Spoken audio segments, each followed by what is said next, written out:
Welcome into the DNVR Avalanche Podcast presented by DraftKings Sportsbook. Use code DNVR when you sign up for a new account to get amazing odds boosts every single day. Rudo and Jesse coming to you live as the Avs are off. We actually have some time this week for an off-day show, unlike so many weeks lately, it's felt like.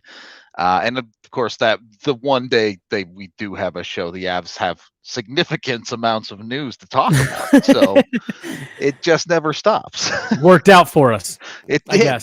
It did. The Avs signing 2 college free agents over the last 2 days. Both, is it Jason? I believe it's Jason Paul, and is it Jacob Paul? No, It's Jason. That's right. And then Sam Malinsky as well signed today. Malinsky, a defenseman from Cornell, captaining that same team that Matt Steinberg came from, who, by the way, is also on a tryout with the Colorado Eagles and discussing a contract with the Avalanche. So a surprising amount of signing news at the end of March for the Avs. Jesse, I'm assuming the in-depth knowledge probably isn't there about these 2 specific prospects, but we can still talk about the concept here. Obviously, Ben Myers is a guy who's gone through this through the past year or so with Colorado. Where are expectations at with these new signees for Colorado? Excuse me, right as I started talking, I kind of gunked up my throat. So I want to first start because I got 2 text messages from buddies yesterday asking about PTOs and what they mean in this scenario. So just to kind of clarify first, both of these college free agents the Avs have signed, their contracts don't start until the start of next season. PTOs are very often used in these situations. So you don't kick in that first year of the contract. You don't burn a year of a deal. You don't have to give an extra year. You sign them for the start of next season. You put them on PTOs, and they are green light to play in the AHL for the rest of that season. So both of these guys, while they do have contracts, neither of those contracts start till next year. They're playing for the Eagles on technically tryout contracts. So that's first and foremost.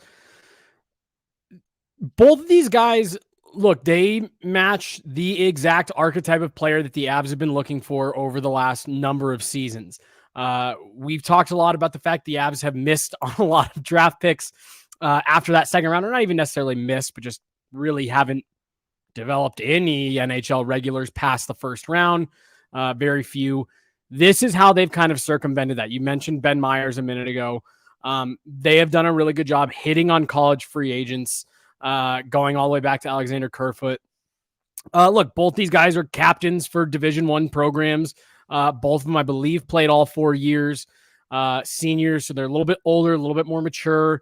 Their bodies have filled out a little bit more. Neither of them, like you said, I'm not overly familiar with either of them right off the bat, and now the pronunciation of his last name is I don't know. Missing the one from today. Malinsky, Sam Malinsky. I really like this one because of what we talked about so much leading up to trade deadline, Rudo, of the Avs blue line prospect pool being really, really it was it was basically Sean Barron's and like Ryan Merkley. That seriously was like end of list. Yeah. Right. The status of their prospect pool for D. Go watch, and you always got to be careful scouting through highlights, but that's all we kind of have to go on right at the exact moment. Very mobile, puck moving defenseman, great skater, has a little bit of that Cale Makar edge work kind of shiftiness to him. So I really like that I really like this one from today. The signing from 2 days ago, yesterday. I don't even know what days things happen anymore. Time is made up at this point. It's game days and non-game days. That's all I know. That signing is nice because that's a nice player, leadership type guy, over a point per game player. Is Poulin. Yeah, Poland. Yeah, don't know, man. You're asking the 2 wrong people to pronounce names right now. Seriously, dude. I like the signing of Jason Poulin because it's a free player. I really like Sam Malinsky just because it puts something back into your organization that you desperately needed. Both these guys, I don't expect them to be NHL impact guys next season, but I think there's enough upside there that you can dream a little bit. So I do think there's a couple sides to that. I agree totally with your idea on Malinsky as a defenseman. Seems super easy to grab that guy and drop him into your AHL system at the very least. Look, these are college UFAs. They're not exactly like Kerfoot. Kerfoot's a guy who was drafted. There was obviously hype around that guy and chose to come to Colorado. Not that there isn't hype around these two, but not quite to the same level as a Kerfoot or a Jimmy Vesey or some of these guys you hear about. It's a whole lot closer to the Ben Myers conversation. Yes. And Myers has played serviceable minutes for the Colorado Avalanche this year. He also has 1 goal in 30-something games. Right. So you don't want to get overly hyped about it. Based on the clips I've seen of Malinsky, I agree. To me, it feels like Cale Makar at 75% speed. Yes. Yep. That's a great way of putting it. He has that edge work that's really nice. I do have some concerns about at that speed, is it still going to work at the NHL level? I don't know. I don't think his shot is as good. Yep. You look at Poulin on the other side. Poulin scored 30 goals this year. Mm-hmm. I actually cannot tell you the last NCAA 30 goal scorer the Avs have had. So that's 30 not goals nothing. in 39 games. So I mean, you're damn close to a goal per game, which like that never happens. But you know, Right. like 30 and 39, that's about as close as you're going to get over a full season. Yeah. And the Avs have gone through a number of guys in the NCAA that just have not scored at that rate. So I do think there is something to be excited about there. My question is more, and I don't want this to sound negative about Ben Myers because it's not, but how do you avoid the guy who jumps into your lineup and isn't able to produce very effectively with these guys? Yeah. So I think it's a good question because that was really the expectation for Ben Myers, was he can jump right in, start producing, and it just didn't happen. I actually think that'll be what is going on? A good lesson for the Avs to take away from the Ben Myers situation. It's okay to take a year or two to develop these guys. I know Poland's only on the 1-year deal, but if things go well next year in Loveland, I can't imagine there wouldn't be mutual interest to keep that going. Still 3 or 4 years of RFA left on him. So right. Malinsky signed a 2-year deal. I'm really looking at these guys, Rudo, as 2nd or 3rd round draft picks, like conceptually, and how they should be handled. You're not going to rush these guys. Put them in advantageous situations with the Eagles. I think Malinsky has a great chance to fit this system really, really well and continue to improve and get better and eventually be an impact player for the organization. I'm not necessarily saying that's going to be at the NHL level, but I think it gives you a couple more mid-level prospects. Take your time, develop them, especially in the case of Malinsky. There is no rush to get that dude to the NHL. Take your time. If you can pull one serviceable NHLer out of these signings, these 3, I'll even include Ben Myers. Yep. Total win. And you're happy with it. And again, they're free players. They cost you nothing but an entry-level deal. They don't cost you a draft pick. They don't cost you any players. Nothing. Like they're free players. Take your time and develop them. So let me ask you this. Are the Avs too obsessed with leadership? Poland, captain of Western Michigan. Malinsky, captain of Cornell. You even look at Steinberg. He was a captain of his team, his Canadian high school, whatever, academy, whatever you want to call it. Those hockey schools. I get you need leadership. What is it that draws the Avs to so many guys who are captains? So I think you could honestly even trace this back to like Tyson Jost, where this thought process really kind of started. And I do just think that it's I don't think it's a bad thing. I think that they try to identify high character or players that they think are high character individuals. Guys are going to come in, are going to buy into the message in the room. Jared Bednar talked earlier this season about what made last year's group so special come playoff time was everybody was on the same page. Everyone understood the goal and everyone was in agreement that we will do whatever it takes to win the Stanley Cup. And I think that's just the type of guys they're targeting. Who are we going to get? They're going to come in and fit into this culture.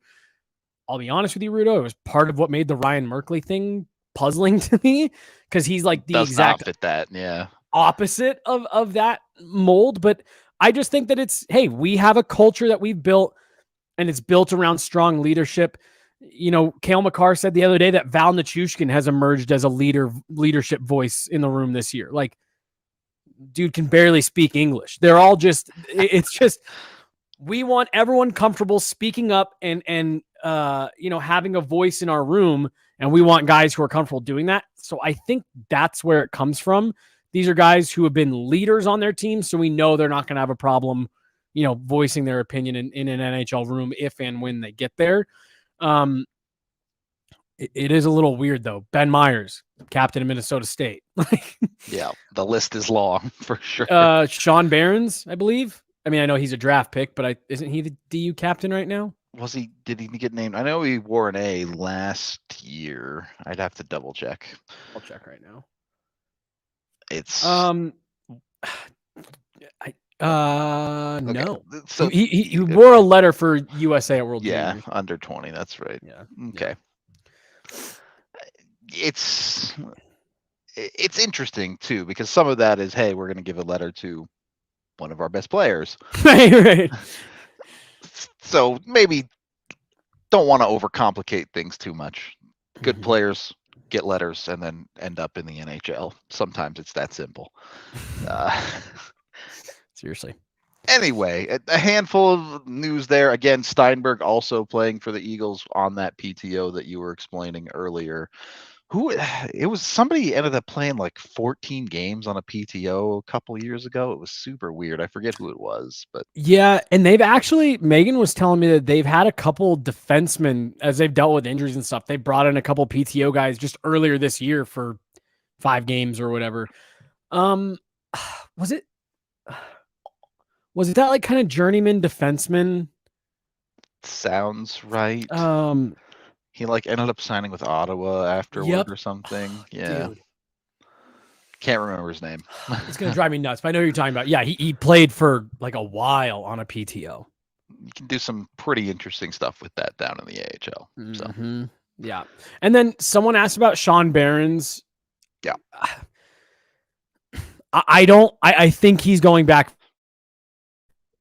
Based on what I've been told, I'm not going to like put my mortgage on that, but I'm fairly confident in saying he's going back for one more year at DU. Yeah, it'll be interesting.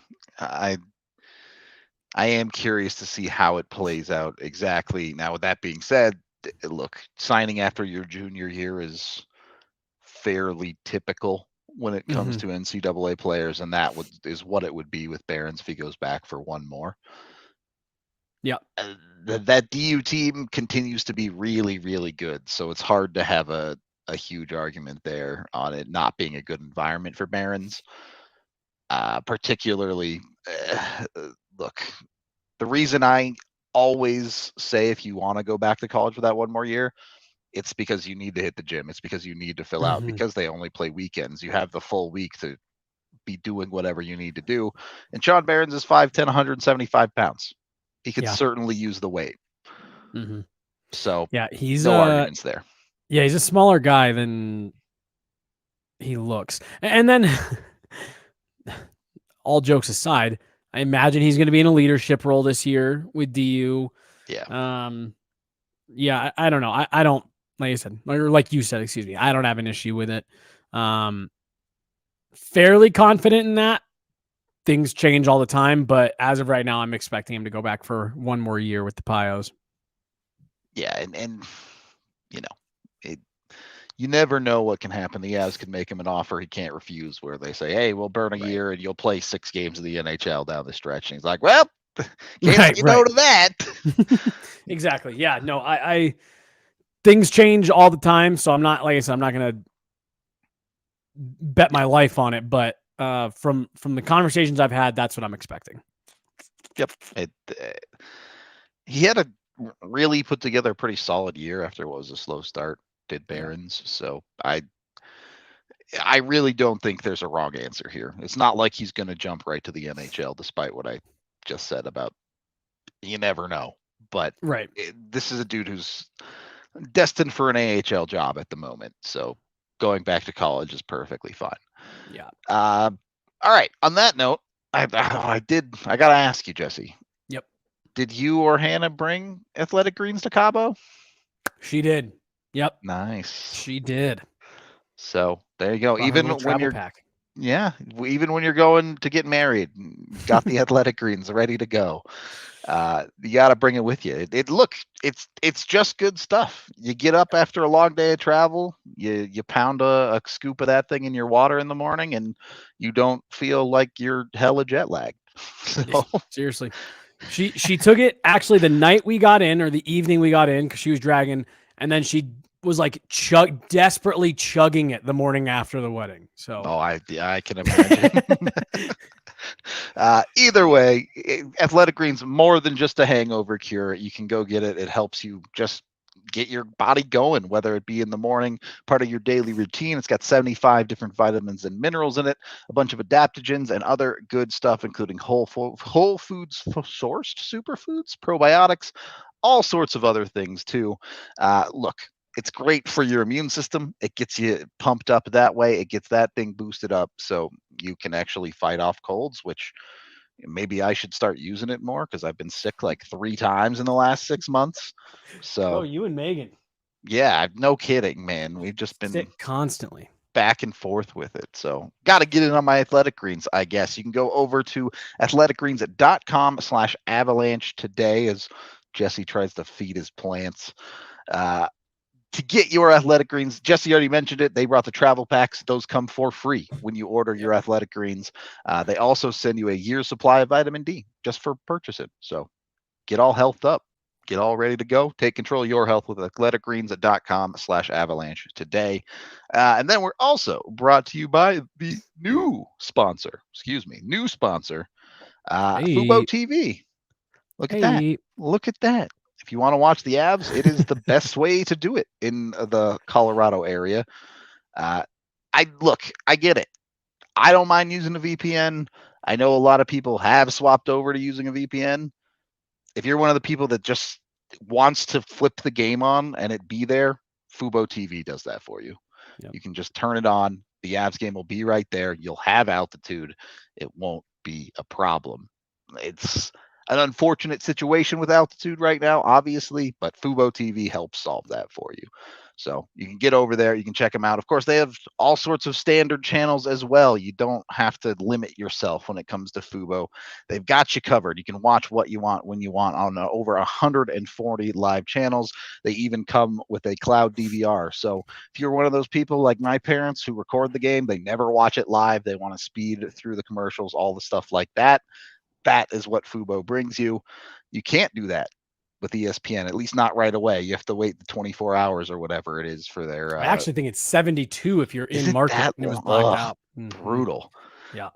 Fubo doesn't have to do that. You can watch it right away with your DVR. So check them out at FuboTV.com/DNVR today. When you go use that link, you can watch your Avs and you get 15% off your first month of Fubo Pro. So go jump on it. Look, also did a great job so far with their Frozen Four coverage, the NCAA tournament. Mm-hmm. And as someone who watches a fair amount of college hockey for Avs prospects and things, I don't love college hockey. Dude. I don't understand where you guys get it from. I've never been a college sports guy, just generally, but you guys go crazy for it. So go check it out on Fubo TV, I guess. I'm with you, Rudo. That's just never. It's just Not like a knock on anybody. It's just never been my thing. Yeah, it. Don't hate it if you try it, but it's not for me. Yeah. Second Preach. period of the DNVR Avalanche Podcast presented by DraftKings Sportsbook. Look, the loss the other night is going to make it hard for the Avs to win the Central Division. Could absolutely still do it. And regardless, barring a literal apocalyptic event, they're going to make the playoffs.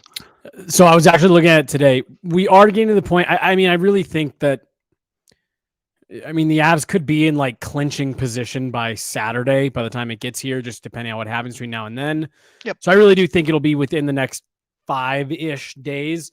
But looking at it today, not only would the Avs have to lose out, go 0 and whatever it is, 8, 9, no Even points. Then. Even then, Nashville would have to win a lot of games. So Nashville and Winnipeg would have to win a lot of games down the stretch here.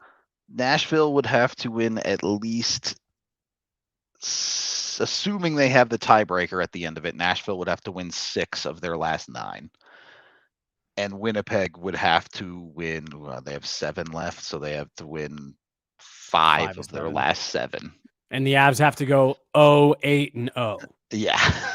And the Avs have to get 0 points. Which if all of those things happen, then you just say, yeah, wasn't their year. Wasn't meant to be. Let's all just enjoy this summer, because that would truly be.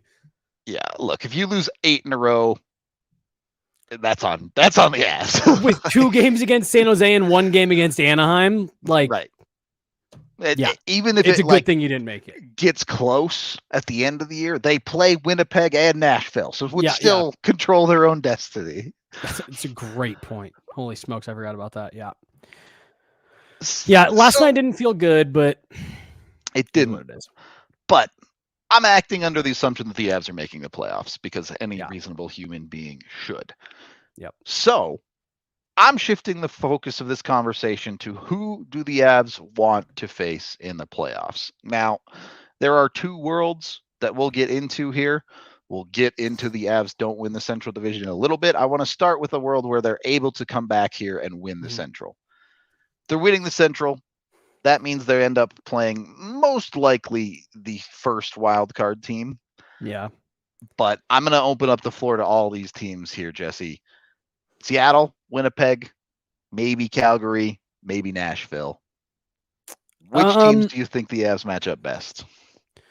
I think Seattle would be, if the Avs could pull Seattle in the first round, I think that would be a great matchup for them, for the Avs. And then I just don't know how you look at Nashville and don't say like, yeah, we'll take another round of that. Fair. Can we get seconds of that? Can we get another round of a sweep? Thank you so much. A soul-crushing sweep. Yeah, appreciate it. Those to me, if you can manage to win the division, those are the 2 teams that I think we would feel the best about. I mean, you're probably talking 4 or 5 games, assuming the Avs. I'm also operating under the assumption, Rudo, and I don't even have the chat pulled up because I can only imagine what people are going to say when I say this. I'm also operating under the assumption that this is a veteran team, a tested battle, a battle-tested playoff team. They won the Stanley Cup. They've got a playoff level that they are going to get to, regardless of what happens here down the stretch. I agree. And for everyone that's about to call me an idiot, it's all the same people that called me an idiot last year when I said the same thing when the Avs went 1-6 in their final 7. And then they went on to have like one of the most dominant playoff runs of the modern era. I think this team has another level that we will see round 1, game 1. I think they're going to take it up regardless of who's in the lineup. But I think those are the 2 teams, Seattle, Nashville. You feel like, cool, that'll be a nice way to shift into second gear. If you pulled Winnipeg or Calgary, I think you're still fine with it, but it's just you're probably going to come out with a couple more bumps and bruises. So I agree that Seattle, I think, is the easy poll here. Yeah. You look at their lineup and you go, obviously the goaltending has been unbelievably suspect this year. Yeah. So you're all about that. But you look at the rest of it, their leading scorers are defensemen. And Vince Dunn's having a great year. That's awesome. Happy for him. Yep. They don't have anyone producing at a first line rate on their forward core. The production just isn't there. And when the Avs, even without full health, if the Avs roll out McKinnon and Rantanen, right, who's going to stop them? There's no one there to match. And I've talked to a couple different players, not just from the Avs, about Seattle, just casually. Because I think they've been a really interesting team to follow. With the way that this season has gone, to me, it's made last season more interesting for how it actually shook out for them, what's different about this year. And the general sentiment I'm getting is, and I'm paraphrasing, they're kind of like the JV Hurricanes, where it's like, Ooh, I like that. Yeah. Like, yeah, they're really tough to play against in the regular season. They skate you to death. They're fast. They hound pucks, but they just don't have a different dimension when it comes to the playoffs. And you make a great call out. Like, yeah, good for Vince Dunn. Like, there's no knock on Vince Dunn. He's a good player. But who are you genuinely? You get into a late in the game, it's tied. Jared Bednar rolls Nathan McKinnon, Mikko Rantanen, Val Nichushkin, Devon Toews, and Cale Makar over the boards. Who matches that?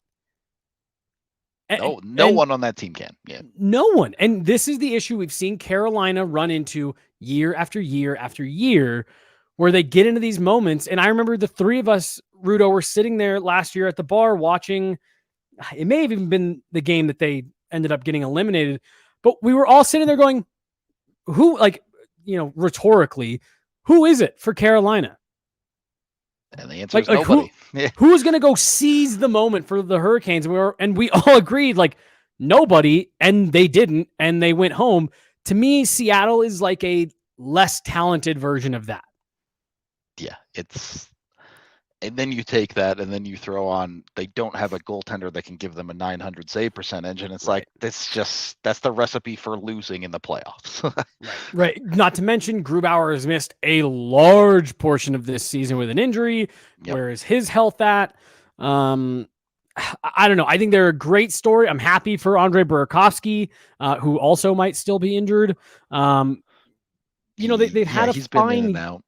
Yeah, they've had a fine year, a very respectable year, especially when you consider the way that things went for them last year. I just think that them getting in their first playoff round, it's very much just getting in is the victory for them. That's absolutely the high five for sure. You're going to get a playoff. It's not set in stone yet, but you should get a playoff game in Seattle, and that would be great for everyone. Yep. The other options there, I feel like Nashville's been pretty hashed out at that point. You understand that matchup is Colorado. You feel good about it. The other two, Calgary really doesn't scare me that much. They need to fire their coach. Yeah. Sutter's got to go. He's got to go. That until he's gone, I have no faith in that team. Winnipeg is the only one that could scare me in a world where Connor Hellebuck finds it again. That's a goaltender that could just beat you if he's hot for a 7-game series. He could be the difference. I think Winnipeg is good enough. Yeah. And their style of play and the way that they kind of match up.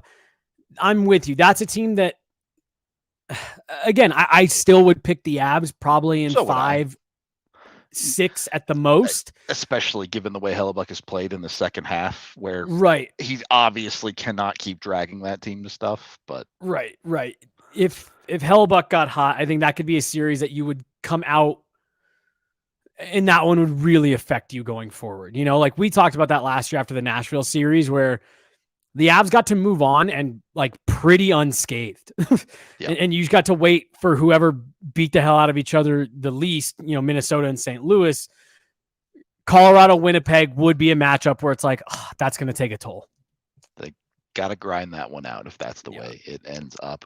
Very quickly, pretty unlikely to happen.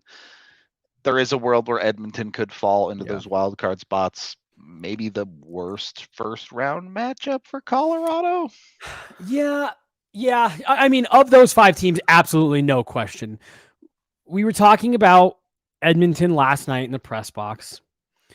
And I don't know, dude. And maybe this just is.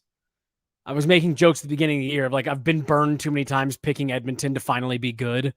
That I'm just at the point where I'm like, they suck. Again. They're terrible. They're the worst team in the NHL. You know what I mean? Like, they seriously might be the most interesting team in the West. I could see them going for a back lot to of the the West. wrong reasons. I could see the Edmonton Oilers going back to the Western Conference Final. I could see them being swept by the LA Kings in the first round. That is how much I just don't know. And people are going to disagree with me and say, well, what about RNH? You just can't be that reliant on such a small part of your roster. It's Connor McDavid. It's Leon Draisaitl. Sometimes it's RNH. Ekholm and bottom 6 is a total mystery. Total black hole. Evander Kane, he's fine. He's fine. He can stay in the lineup. If he can stay in the lineup, he's fine. Ekholm and Bouchard have been fine. Is that a top pairing that scares you? No. Their goaltending is a complete train wreck, except on the nights where Stuart Skinner decides he wants to play well. There's just so many question marks around that team and the way they're made up and where the money is allocated. Like I said, I could see anywhere from back to the Western Conference Final to swept out of the first round for the Edmonton Oilers. And none of it would surprise me. This is where Edmonton's goaltending is at. The guy who's supposed to save them in net in Stuart Skinner has a 908. Right, dude. That was my thing. Someone was arguing last night, like, oh, well, Stuart Skinner's been great. I was like, great? Do we need to re-look up what that means? I think the word you're looking for is passable. I think he's been passable on the whole this season. I think he's had some good games, really good games. But, oh, by the way, you got 5x5 sitting on the bench. Like, it's just that team is a total mystery to me. I agree with you. Of those 5 teams that we've kind of listed, that would definitely be the least ideal first round matchup, in for the Avs in a wild card spot, just because there is so much variance on that team. Honestly, though, Rudo, I don't think that team is any better than they were last year. And I personally thought they had no business in the Western Conference Final, and that showed when they got up against an actual contending team. I don't know. You don't want to see them in the first round, no doubt. Especially, if they're in a wild card spot, but even then, yeah, I'm with you. Yeah. Argentina, that is a long way to watch hockey from. I mean, I guess they're like similar time zones, so it's not. I was just about to say, what's the time zone discrepancy? It can't be as bad as like Australia or something. So, dude, but seriously, shout outs to you, Carlos, for watching from Argentina. That's dope. On that note, I don't think you can get Breck Brew in Argentina. That might be a tough find. But here in the States, you absolutely can get it. We've got 8 different kinds on tap down at the DNVR bar. You can find it at your local liquor store if you use the Breck Beer Locator online. So check that out. Haven't shouted it out, but they have a bunch of dope merch on their website as well. I constantly get people asking about their hats, especially. Yeah. People love their hats. So go check that out, and then teasing it a little bit more. We got a pretty cool thing coming up with Breck Brew pretty soon here. It's gonna be. Oh yeah, that's right. Not gonna spoil it totally, but pretty cool thing coming up with Breck. We'll leave it at that. BreckBrew.com. Go check them out. Also brought to you by the folks over at Shady Rays. You can go to shadyrays.com to get your sunglasses today, or if you're not, or if you are local, rather, they have a in-person location at Park Meadows Mall. You can check them out there. Their sunglasses are dope. I genuinely don't know a single person at DNVR who doesn't love their Shady Rays. So go get them. I just went into their store the other day, right before we left for the wedding. Yeah, I went in there. Super nice dudes. They knew DNVR. Super cool. Yeah. Yeah. If you go in yourself, you use the DNVR code and get 2 pairs of sunglasses, you get 50% off. That's essentially buy one, get one free sunglasses. But the best part about Shady Rays, if you're like me and you forget them and you sit on them and you don't know where they are, you lose them, you break them, you don't like them, send them back and they'll replace them or change them out or refund them. So they got you covered for the first 30 days on your sunglasses, no matter what. Super awesome from those guys. Check them out, shadyrays.com. Use the DNVR code when you get over there. Third period of the DNVR Avalanche podcast presented by DraftKings Sportsbook. Let's have the real conversation here. Mm-hmm. Let's say the Avs do not win the Central. They're going to play either Dallas or Minnesota, if that's the case. Yeah. Which one would you prefer, Jesse? I'd honestly probably prefer Minnesota. I agree. The games with Dallas, and that's not even necessarily saying that I think Dallas is a better team, but no bullshit, Rudo. Go back to 1999. Every Avs Stars game is just bizarre. You cannot account for what's going to happen. I also would very much prefer Gustafsson and Fleury over Jake Ottinger in the first round. Yeah. That bubble playoff series against the Stars is exactly why I would like to see the Avs avoid that at all costs. Because, I mean, that was seriously teams swapping goals in bunches, 3 goals at a time in 90 seconds. Each team was like going back and forth. It was just crazy. Was that a sneeze or are you thinking real hard? Were you fighting one off?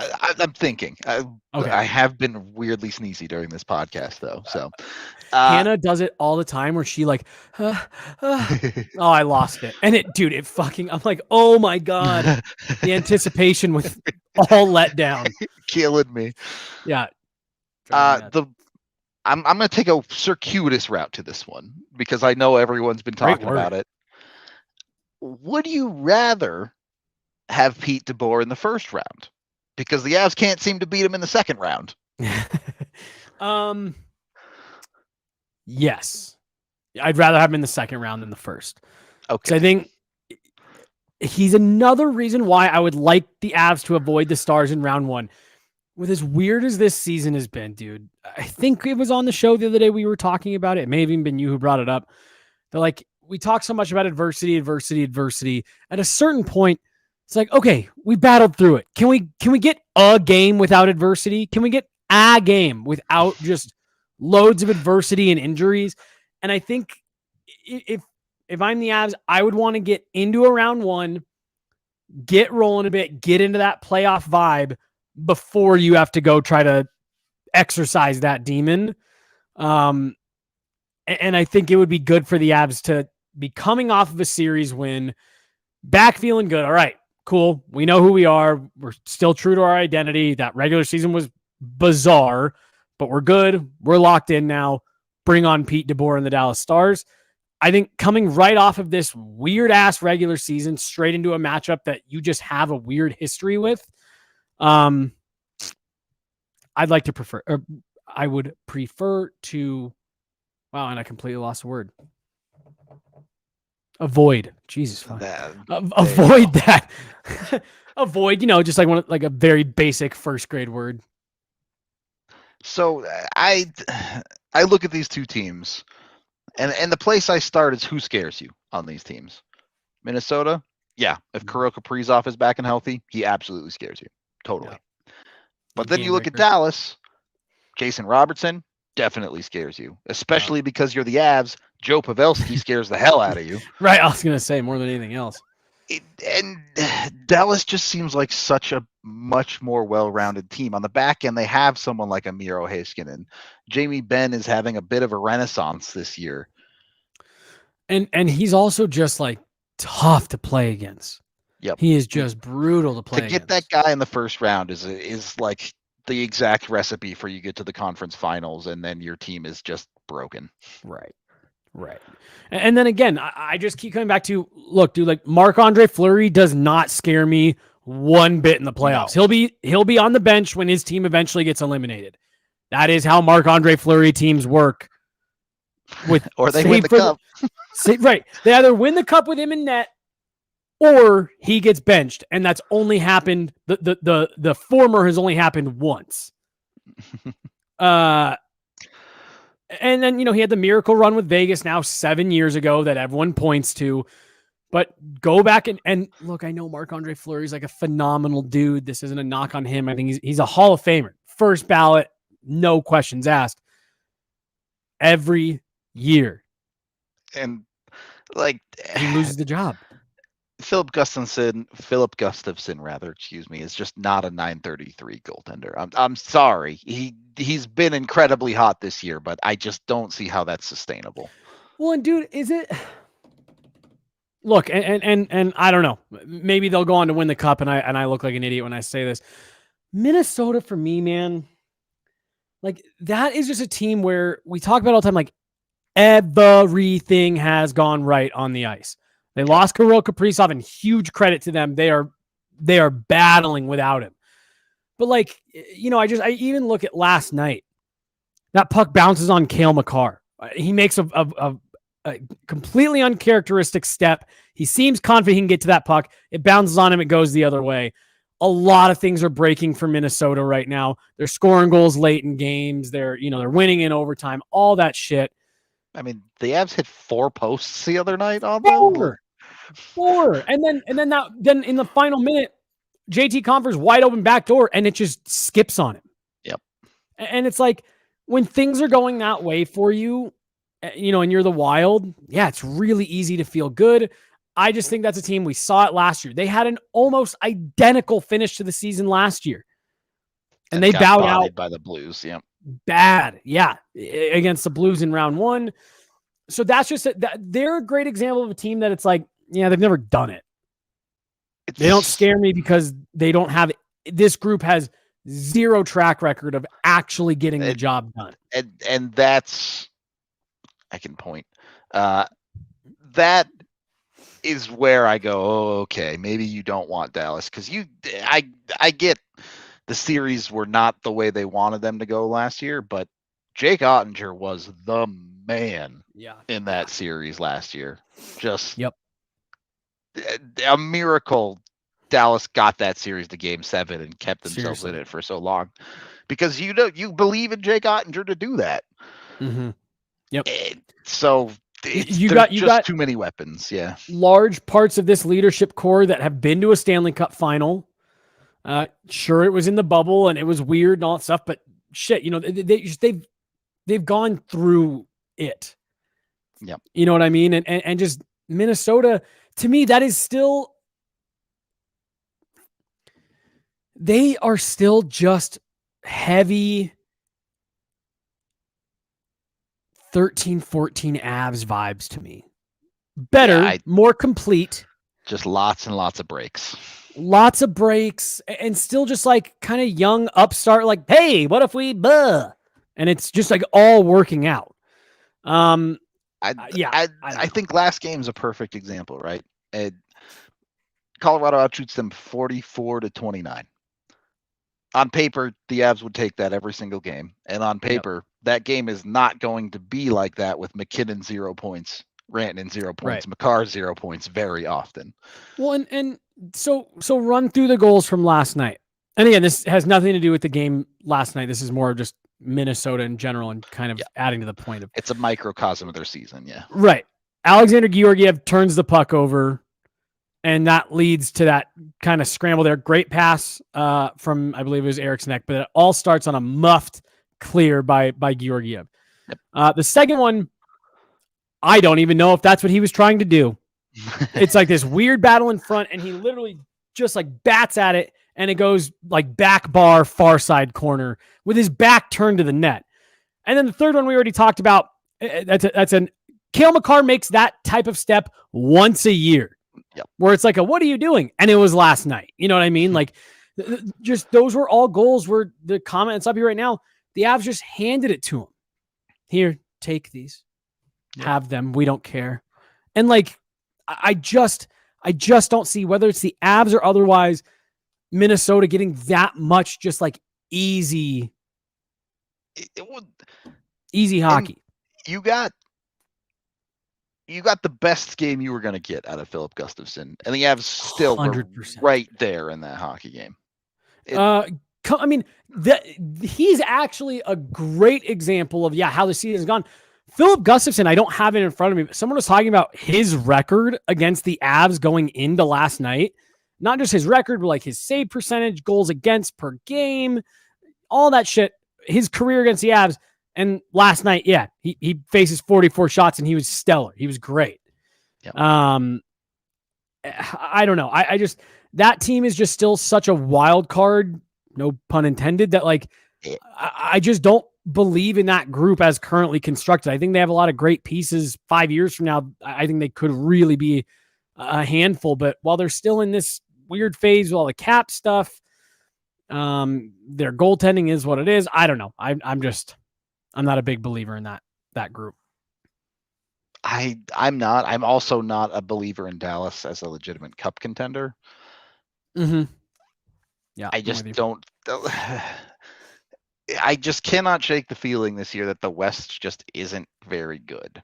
Dude, you beat me to the punch. I was just about to say the Avs are legitimately the only team out of the West that I think is a true Stanley Cup contender, and even that is predicated on getting Gabe Landeskog back, getting Josh Manson back, having Pavel Francouz back if you need.